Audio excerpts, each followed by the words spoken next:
Okey, Assalamualaikum. Okey, hari ni aku dah berada dekat Setia City Convention Center, Shah Alam. Okey. So, hari ni siapa yang ada dekat kawasan Selangor, kat kawasan Kuala Lumpur, dekat kawasan sekitar dengannya, boleh datang ke sini lah. Hari ni start hari Jumaat, Sabtu dan Ahad. Pukul 10 pagi sampai pukul 10 malam. Aku akan berada di sini, so boleh tengok boat. So, hari ni boat yang kami bawakan adalah special boat, boat yang paling besar. Ini saiz 560 560 daripada depan sini diukur sampai ke ekor belakang sana. Okey, boat ni special dia Kalau korang tengok boat ni, dia boleh masukkan steering, enjin dan ada tempat duduk. Boleh naik seramai 1 2 3 4 5 6 orang. 6 orang boleh naik Harga boat ni dekat bawah ni. Maksud dia 37,000. Boat ni ketebalan dia 4 mm, 4 mm dan RIB. Cuba tengok bawah.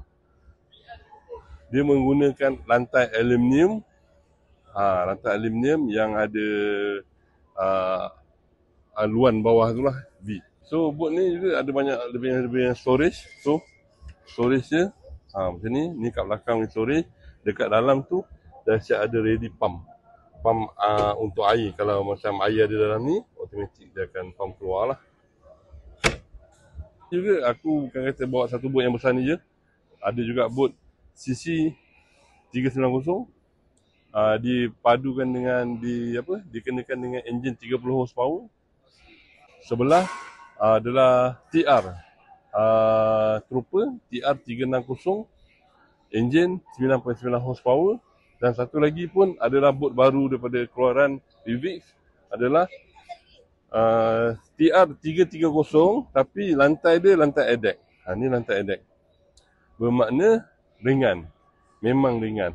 Digunakan dengan enjin 8 horsepower. Okay.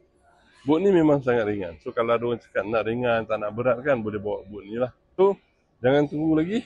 Boleh datang siapa kat sekitar kawasan Selangor ataupun sekitar kawasan Kuala Lumpur, boleh datang dekat booth kita pada pukul 10 pagi hingga pukul 10 malam.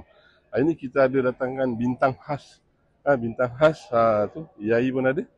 Ni geng daripada Kedah pun ada. Faiz, YouTuber juga. Bat, YouTuber juga kan? Bat pun YouTuber kan? Itu bintang terkenal lah. Yai YouTuber. Okay? So, mari datang ramai-ramai. Dekat sini memeriahkan lagi keadaan. Okay, itu saja. Terima kasih. Assalamualaikum.